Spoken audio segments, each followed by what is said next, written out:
Okay, तो ये एक टॉपिक है, इसके बारे में मैं काफ़ी टाइम से सुन रहा हूँ और पढ़ रहा हूँ कमेंट्स के अंदर कि जो लोगन कई बार वन साइडेड कमेंट्री करते हैं, कई बार बहुत ही बायस कमेंट्री करते हैं।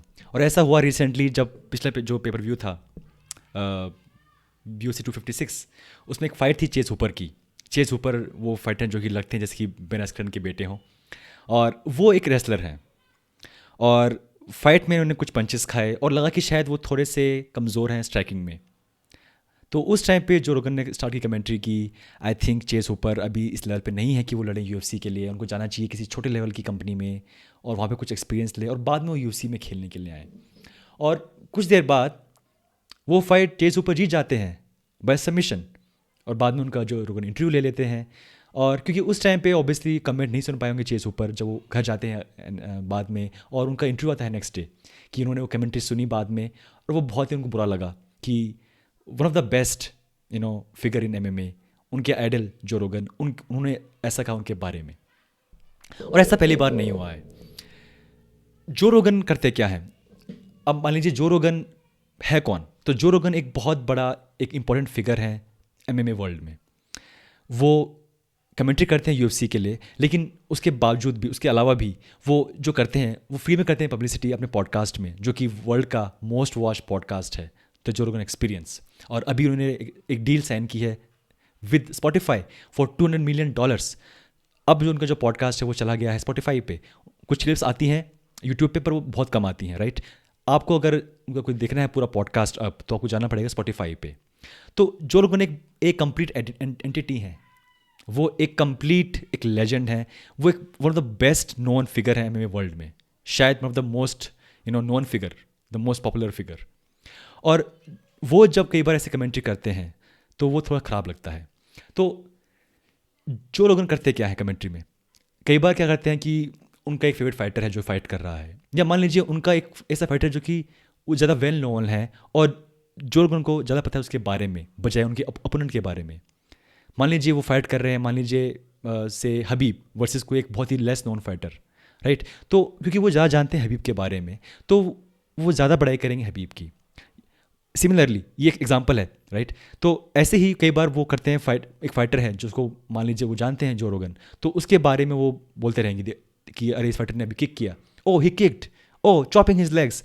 सो जो उनका फेवरेट फाइटर है, या जो ज़्यादा पॉपुलर है उनकी नज़रों में, या जो ज़्यादा इन्फॉर्मेशन उनके पास है इस फाइटर के बारे में, वो उसके बारे में बोलते रहते हैं।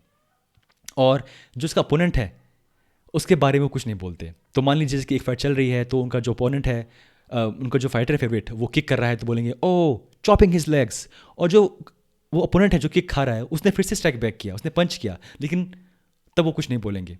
और जब फिर से उनका जो फाइटर है, फेवरेट फाइटर है, वो फिर से किक करेगा, तो बोलेंगे अगेन किकिंग हिज लेग्स। और फिर से जब उनका फाइटर ने जो किक बैक किया, तो वो कुछ नहीं बोलेंगे।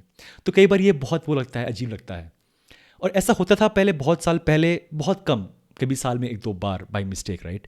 और अब ये बहुत कॉमन सा हो गया है। अब हम देखते हैं बार बार जो रोगन ऐसी गलतियां करते रहते हैं, राइट। और ऐसा इसलिए है क्योंकि जो रोगन अब फुल टाइम कमेंट्री नहीं कर रहे हैं यूएफसी के लिए। कुछ साल पहले जो रोगन एक फुल टाइम कमेंट्री करते थे, वो चाहे इवेंट यूएसए के अंदर हो, चाहे यूएसए के बाहर हो, चाहे पेपर व्यू हो, चाहे यूएफसी फाइट नाइट हो, वो हर इवेंट में कमेंट्री करते थे। तो शायद इसीलिए ही was more up to dated with fighter. क्योंकि हर फाइट से पहले हर कमेंटेटर को एक एक मिलता है, एक लिस्ट मिलती है, एक छोटी सी एक मिलता है डॉक्यूमेंट हर फाइट के बारे में, हर फाइटर के बारे में, कि ये फाइटर है, ये फाइट है, ये इसकी हिस्ट्री है, ये इसकी स्ट्रेंथ है, ये इसकी वीकनेस है। तो जब बार बार आप हर महीने में 2-3 बार आप वो पढ़ते रहते हैं, तो आपको रहता है पता कि कौन सा फाइटर कैसा है, क्या उसका चल रहा है, क्या उसकी खूबियाँ हैं, क्या उसमें कमियाँ हैं, क्या उससे हम एक्सपेक्ट करें इस फाइट के अंदर। और अब जो रोगन पिछले कुछ साल से वो सिर्फ कर रहे हैं वही इवेंट्स कमेंट्री जो कि सिर्फ यूएसए के अंदर होते हों, और सिर्फ पेपर व्यू। अब साल में होते हैं पेपर व्यू 12, उनमें से कुछ होते हैं बाहर। मान लीजिए अभी हुआ था पेपर व्यू यस आइलैंड में, और फिर से होगा अभी, तो वहाँ पे जो लोग नहीं जाएंगे कमेंट्री करने, वो सिर्फ वही करेंगे कमेंट्री जो कि सिर्फ इवेंट यूएसए के अंदर हो रहे हों। और इसीलिए वो सब साल में सिर्फ 8 या 9 बार कमेंट्री करते हैं, कंपेयर टू मान लीजिए जॉन एनिक जो कि साल में शायद 30 बार कमेंट्री करते होंगे। तो वो जो डिफरेंस है, जो गैप है इस नॉलेज में, उनको पता है बहुत, वो बहुत नॉलेजेबल हैं अबाउट एमएमए, अबाउट थिंग्स, लेकिन स्पेसिफिक नॉलेज उस फाइटर के बारे में, वो उनके पास कई बार बहुत कम होती है और इसीलिए ऐसी गलती होती है उनसे। और अब यहाँ पे क्या किया जा सकता है? जो लोग जब कमेंट्री करते हैं, मान लीजिए साथ में उनके बैठे हैं डीसी, डेलन कॉर्मियर, तो वो दो दोस्त की तरह कमेंट्री करते हैं, चाहे दो दोस्त लाइव मैच देख रहे हों। तो कई बार वो लगती है, फ़नी लगती है। कई बार जो होते हैं मोमेंट, जैसे कि वो बोलते हैं ओ, तो वो जो होते हैं मोमेंट्स वो हो जाते हैं बहुत पॉपुलर। बट बिकॉज वो दोनों प्योर कमेंटेटर नहीं हैं और वो दोनों कई बार एक दोस्त की तरह वो कमेंट्री करते हैं, तो कई बार कुछ चीज़ें वो मिस कर जाते हैं और कई बार कुछ चीज़ें वो गलत बोल जाते हैं। कंपेरेटिवली अगर वो कमेंट्री करते हैं विद जॉन एनिक, जो कि एक प्योर कमेंटेटर हैं और बहुत ही प्रोफेशनल हैं, तो उस टाइम पे वो गलतियाँ कुछ कम होती हैं। इवन डोमिनिक क्रूज, जो कि एक फॉर्मर यूसी फाइटर हैं और अब अभी फाइट करेंगे वो हालांकि एक नहीं है प्रोफेशनल कमेंटेटर, बट उनका कमेंट्री वो बहुत ही प्रिसाइज, बहुत टेक्निकल। वो जानते हैं कि क्या माइंडसेट है, वो जानते हैं कि क्या हो रहा है यहाँ पे। और कई बार देखा होगा आपने कि even in Khabib versus Conor fight, Joe Rogan कुछ और बोल रहे थे, डोमिनिक कुछ और बोल रहे थे, राइट? क्योंकि डोमिनिक का एक अलग नज़रिया देखने का, और वो बहुत ही सीरियस रहते हैं। वो बहुत ही फाइट में खुद में घुस जाते हैं, और जो रोगन ऐसा नहीं करते। वो बिल्कुल एक फ़ैन की तरह वो फाइट देखते हैं, और शायद इसीलिए लोग उनको पसंद करते होंगे, राइट? क्योंकि वो एक फ़ैन है, और शायद यहीं यहाँ पे एक वो गैप हो जाता है। तो शायद जब मेरे हिसाब से क्या करना चाहिए कि फर्स्ट ऑफ ऑल तो उनसे बात करनी चाहिए यूएफसी को, या किसी में से किसी आदमी को, कि ऐसा है कि ये जो गलती हो आपसे हो रही हैं, उनको थोड़ा सा आप देखिए, थोड़ा सा इनको एक बार आप चेक कीजिए। और साथ में जब कर रहे हैं कमेंट्री जो रोगन, तो शायद उनके साथ में जॉन एनिक को रखिए हमेशा, क्योंकि शायद वो उनको थोड़ा सा बैलेंस कर पाएंगे। हमेशा बड़े इवेंट में देयर आर 3 कमेंटेटर्स, तो एटलीस्ट अगर आप जो रोगन हैं तो साथ में रखिए आप डोमिनिक क्रूज को बजाय डेनियल कॉर्मियर को, क्योंकि वो थोड़े से और उस लेवल के हैं, वो फ़ैन भी हैं और यूसी फाइटर भी हैं, राइट? तो थोड़ा सा होता है मुश्किल कि अकेले पड़ जाते हैं बेचारे जॉन एनिक, कि मैं बेचारा बात कर रहा हूँ सीरियसली और यहाँ पे जो रोगन और डीसी मज़े ले रहे हैं।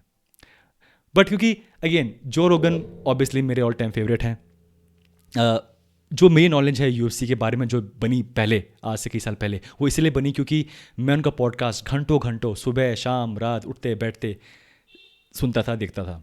और उनके कुछ एपिसोड ऐसे हैं, जैसे कि उनका जो पॉडकास्ट था विद जीएसपी, माइकल बिस्पिंग, वो मैंने इतनी बार देख रखा है कि मुझे पूरा रट गया है कि क्या है उस पॉडकास्ट में, और फिर भी मैं बार बार उसको देखता रहता हूँ, क्योंकि उनका वो एक ऐसे बंदे हैं जिन्होंने बहुत कुछ दिया है, जिन्होंने बहुत सारे फैंस जोड़े हैं यूएफसी के लिए अपने बल पे, बिकॉज वो इतने पॉपुलर हैं, राइट? तो ऑब्वियसली वो एक लेजेंड है एमएमए वर्ल्ड के लिए।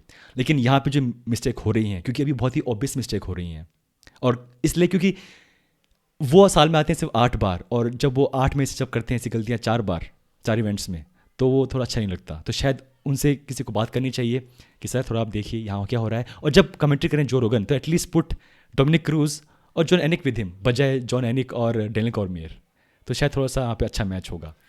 तो अगेन ये एक था डिस्कशंस के बारे में मैं सुन रहा था। ऑब्वियसली जो रोगन एक ऐसे पर्सनालिटी है कि अब यहाँ पे यूएफसी को जो रोगन चाहिए, ना कि जो रोगन को यूएफसी, क्योंकि जो रोगन एक अपने आप में एक कंप्लीट एंटिटी है। उनको नहीं चाहिए यूएफसी का पैसा, उनको नहीं चाहिए यूएफसी के इवेंट्स, बट शायद अभी भी चाहिए यूएफसी को साथ जो रोगन का, मेरे हिसाब से। But again interesting discussion. तो ये था मेरा डिस्कशन। थोड़ा सा एक ऑफ टॉपिक था ये कोई न्यूज़ नहीं है, कोई बड़ा ये कोई एक ऐसा इशू नहीं है, बट अगेन एक अच्छा टॉपिक जिसके बारे में मैं आपसे बात करना चाहता था। तो दोस्तों मिलते हैं नेक्स्ट वीडियो में।